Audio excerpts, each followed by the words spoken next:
प्रभु यीशु मसीह के नाम में आपको अनुग्रह, शांति और आशीष मिले।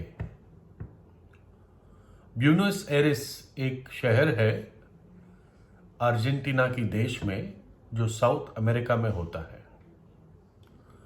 और एक मामूली परिवार था और उस परिवार का जो मुखिया था, फादर था, वो घर की पुताई का काम करता था, हाउस पेंटिंग। और उसके 7 बच्चे थे और 5वां जो था उसका नाम था रॉबर्टो डी विंसेंजो। ऐसी बहुत साधारण फैमिली थी, बहुत ही मीडियम क्लास, या हो सकता है मीडियम क्लास से भी कम हो, अपना गुजारा चलाते थे।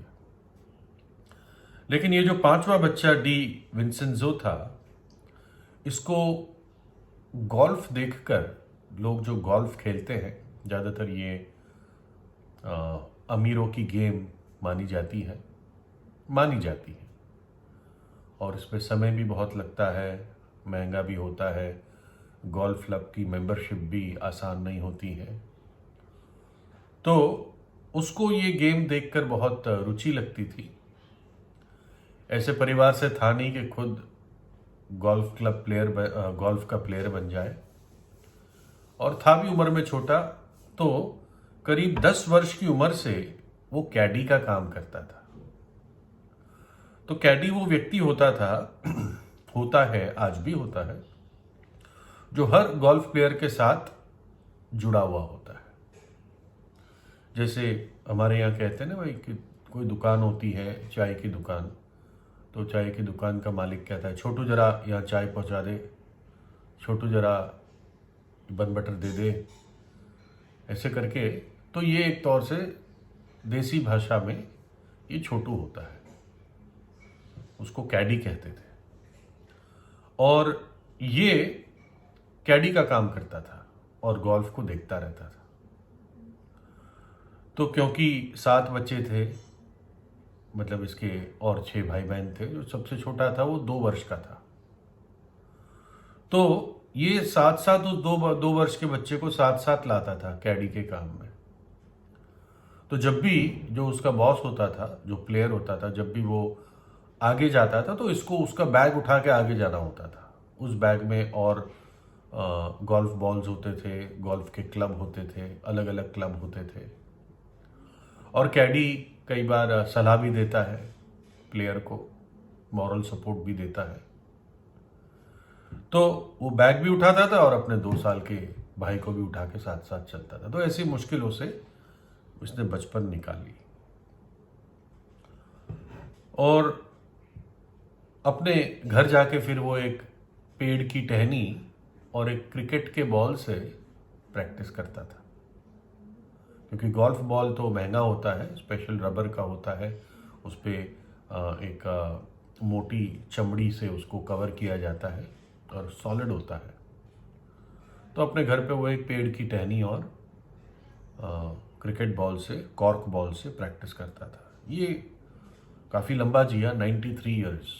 1923 में इसका जन्म हुआ था और 2017, कुछ ही साल पहले, इसका देहांत हुआ। तो एक समय की बात है कि डी विंसेंजो जब अपने जवानी के समय में, वो एक बहुत फेमस अर्जेंटीना का गोल्फ प्लेयर बन गया, जीतता ही जीतता जाता था। और एक टूर्नामेंट में वो जीता और उस टूर्नामेंट में उसको प्राइज में, अवार्ड में एक चेक मिला, पैसों का चेक मिला। और फिर उसने कैमरा वगैरह के लिए पोज करके, मुस्कुरा के, और अब अपनी गाड़ी की तरफ जा रहा था। पहले अपना सामान वामान क्लब में रख दिया, जो उनका गोल्फ क्लब हाउस कहते हैं, और फिर अपनी गाड़ी की तरफ जा रहा था। तो जैसे वो गाड़ी की तरफ गया और गाड़ी खोलने वाला था, तो एक महिला एकदम उसके पास आई और उसने उनको अभिनंदन कहा कि आप टूर्नामेंट में जीते और आपको कॉन्ग्रेचुलेशंस। और फिर कहने लगी कि मेरा बच्चा बहुत बीमार है और इतना बीमार है, उसको जो इलाज की ज़रूरत है, जो खर्चा इन्वॉल्व है, उस डॉक्टर का और हॉस्पिटल का खर्चा मैं दे नहीं सकती, तो आप मेरी थोड़ी मदद कीजिए। तो डी विंसेंजो भला मानुस था। उसकी कहानी सुनते ही उसका दिल छू गया और उसके पास कुछ ऐसा था नहीं, तो उसने क्या किया, उसी चेक पर उसने पीछे उस महिला के नाम उस चेक को एंडोर्स कर दिया। ये हमारे यहाँ नहीं होता, लेकिन और देशों में, कई देशों में, माने आपके नाम कोई चेक दिया गया है तो आपको वही चेक अब किसी और के नाम कर देना है, तो आप पीछे उस व्यक्ति का नाम और कुछ आईडी और अपने सिग्नेचर कर दोगे, तो बिना आपके नाम वो उस व्यक्ति के नाम के खाते में जाएगा। वो तुड़वा सकता है चेक, एंडोर्सिंग कहते हैं उसको। तो उसने अपना चेक ही दे दिया उसको, क्योंकि उसको लगा कि बच्चे की जान ना चली जाए। और चेक उसके हाथ में थमाते हुए उसने कहा कि अपने बच्चे के लिए कुछ अच्छे दिन बना ले।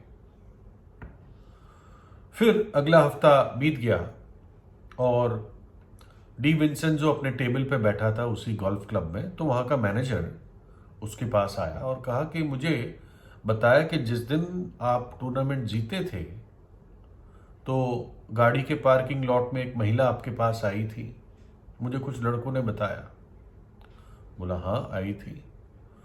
तो मैनेजर ने कहा मैं तुम्हें कुछ बताना चाहता हूं कि वो फ्रॉड है, वो झूठी है, उसका कोई बीमार बच्चा नहीं है, ना उसकी शादी हुई है, उसने तेरा बेवकूफ बनाया मेरे दोस्त। और देखो, ये बात विंसेंजो ने जब सुनी, उस गोल्फ के एक्सपर्ट ने, विनर ने, उसके मुंह से पहले शब्द ये निकले, यानी इसका ये मतलब है कि कोई भी बच्चा मर नहीं रहा है? विंसेंजो ने पूछा। मैनेजर ने कहा हाँ ये बात सच है। तो विंसेंजो बोला तो ये तो इस हफ्ते की सबसे अच्छी खबर मैंने सुनी। मैं भी खुद ताज्जुब हो गया कि उसने ये शब्द कैसे बोले। वो कह रहा अगर कोई बच्चा मर नहीं रहा है और ये खबर झूठ थी, तो मेरे लिए ये सबसे खुशखबरी है इस हफ्ते की। और पता चलता है कि विंसेंजो की सोच कैसी अलग थी। शायद मैं होता तो पहले अपना सर पकड़ के कहता अरे मेरे पैसे वेस्ट हो गए, कौन थी वो, किसने लूट लिया। लेकिन इस व्यक्ति के मुंह से ये शब्द निकल रहे कि अगर कोई बच्चा मर नहीं रहा है तो ये सबसे भली खबर मेरे लिए इस हफ्ते की है।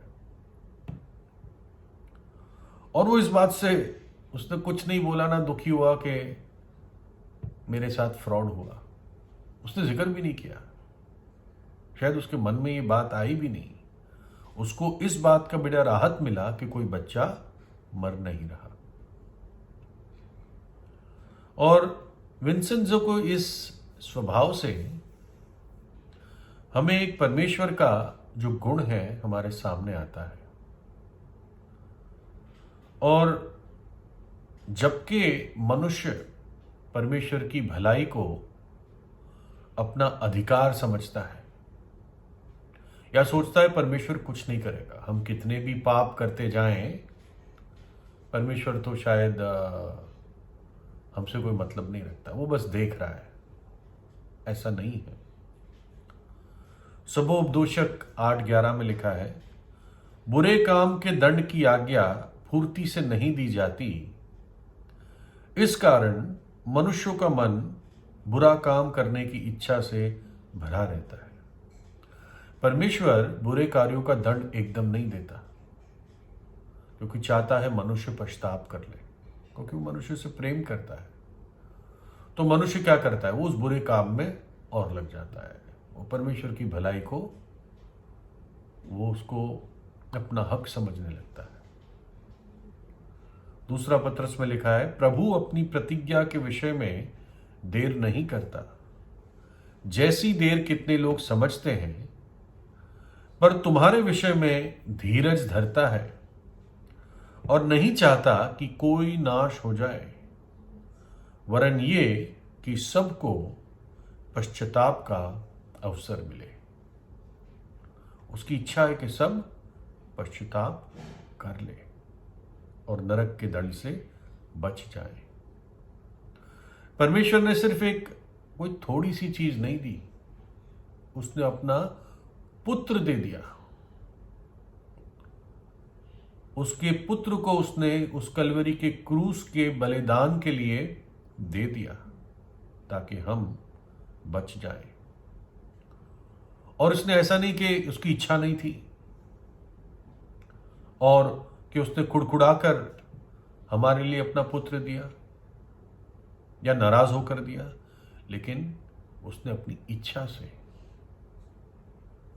और एक तौर से कहे तो खुशी से, क्योंकि वो हमें बचा हुआ देखना चाहता था, अपने पुत्र को दे दिया। जबकि वो जानता था कि उसके इस वरदान से, इस भेंट से जो वो दुनिया को दे रहा है अपने पुत्र के रूप में, इसको कई लोग तुच्छ जानेंगे, लेकिन उन थोड़ों पर उसकी नजर फिर भी है जिन्होंने विश्वास किया, जो घूम कर आए, आभारी होकर आए उस उद्धार के लिए। लिखा है, क्योंकि जब हम निर्बल ही थे तो मसीह ठीक समय पर भक्तिहीनों के लिए मरा। किसी धर्मी जन के लिए कोई मरे, ये तो दुर्लभ है, परंतु क्या जाने किसी भले मनुष्य के लिए कोई मरने का भी ही आप करें। परंतु परमेश्वर हम पर अपने प्रेम की भलाई इस रीति से प्रकट करता है कि जब हम पापी ही थे तभी मसीह हमारे लिए मरा। परमेश्वर अपनी भलाई इस रीति से हम पर प्रकट करता है कि वो जानता था कि हम पापी थे, वो जानता था हमारा स्वभाव कैसा है, वो जानता था कि बहुत सारे उसके प्रेम का कोई उसको आभार नहीं प्रकट करेंगे, धन्यवाद नहीं देंगे, अपनी पीठ दिखाएंगे। फिर भी उसने अपने पुत्र का बलिदान उस कलवरी के क्रूस पर होने के लिए दे दिया।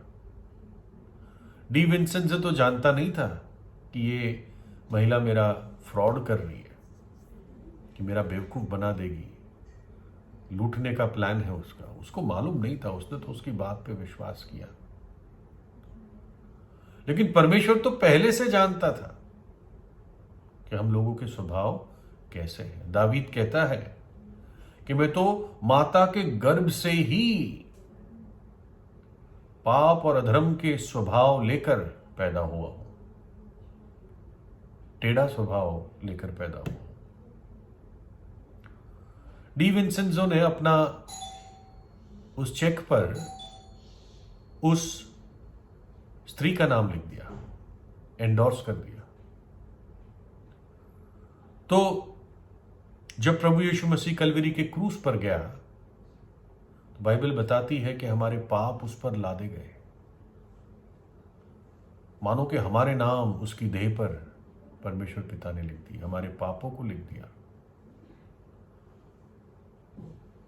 यशायाह 53:5 में, परंतु वह हमारी ही अपराधों के कारण घायल किया गया, वो हमारे अधर्म के कामों के हेतु कुचला गया, हमारी ही शांति के लिए उस पर ताड़ना पड़ी कि उसके कोड़े खाने से हम चंगे हो जाए।